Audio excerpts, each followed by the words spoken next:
Bonjour à tous et bienvenue sur ma chaîne dédiée au Krav Maga et à la self-défense. Aujourd'hui une vidéo un peu particulière car il s'agit d'une réaction aux nombreuses critiques que subit le Krav Maga à longueur de temps. J'avais déjà réalisé une série de vidéos traitant de la mauvaise réputation du Krav il y a quelques mois.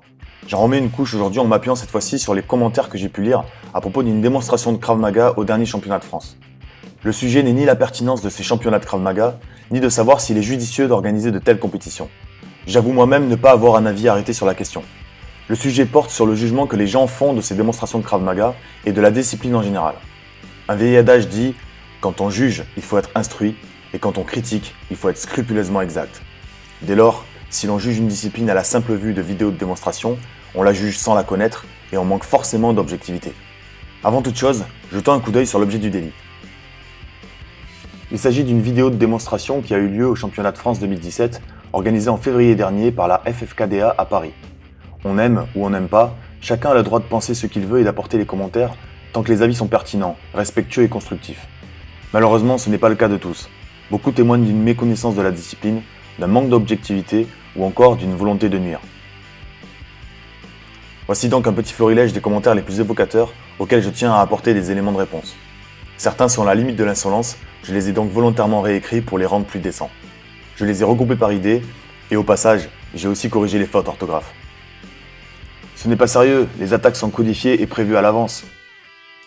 Pour bien faire, il aurait fallu de vrais adversaires et des attaques imprévisibles. L'adversaire obtempère sagement, c'est pas réaliste. Oui, les deux pratiquants sont des partenaires. Les attaques sont codifiées et les démonstrations qui en découlent sont des chorégraphies. C'est vrai. Mais comment pourrait-il en être autrement? Le Krav Maga n'est pas un sport au sens académique du terme. Il ne comporte aucune règle sportive. En effet, dans la rue, tous les coups sont permis, dès lors qu'ils répondent à la nécessité de la légitime défense. De plus, les coups portés ont la vocation d'être les plus efficaces possibles, avec des percussions sur les zones sensibles de l'adversaire. Dans ces conditions, comment imaginer que l'on puisse organiser de vrais combats, des confrontations entre deux vrais adversaires? Dans son application, le Krav Maga n'est pas du tout adapté à la compétition. Penser le contraire, c'est accepter qu'une compétition puisse se transformer en bain de sang, avec des blessures irréversibles. Ce n'est évidemment pas envisageable dans une société moderne digne de ce nom. A l'inverse, instaurer des limites et des règles pour minimiser les risques serait contraire à l'esprit du Krav. Une compétition ne peut être organisée que dans un esprit sportif, ce qui n'est pas adaptable à une discipline de self-défense. De plus, même si le combat fait partie intégrante de la pratique du Krav Maga, le concept ne met pas en scène deux combattants à armes égales, mais la confrontation entre un agresseur et une victime. Ce n'est donc pas une relation symétrique comme dans un combat sportif. Cette asymétrie ne permet pas des combats à la loyale entre deux pratiquants. Dès lors, la seule forme de compétition raisonnablement envisageable sont des exhibitions.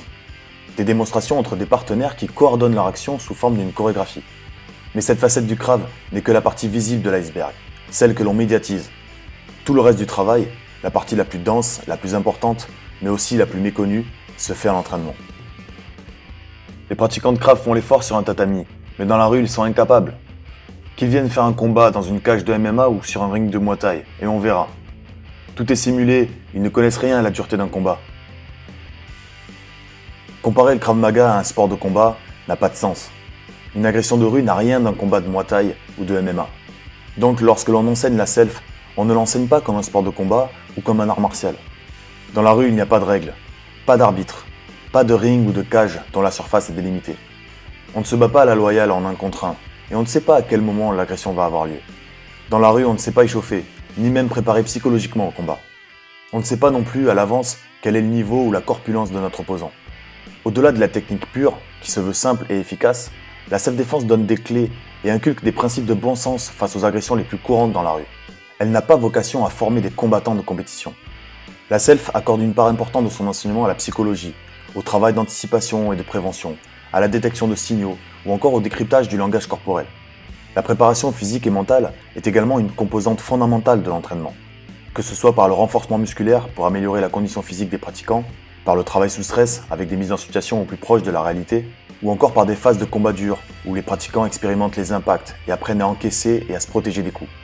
En définitive, les techniques de self-défense pure ne représentent qu'une partie mineure de l'apprentissage.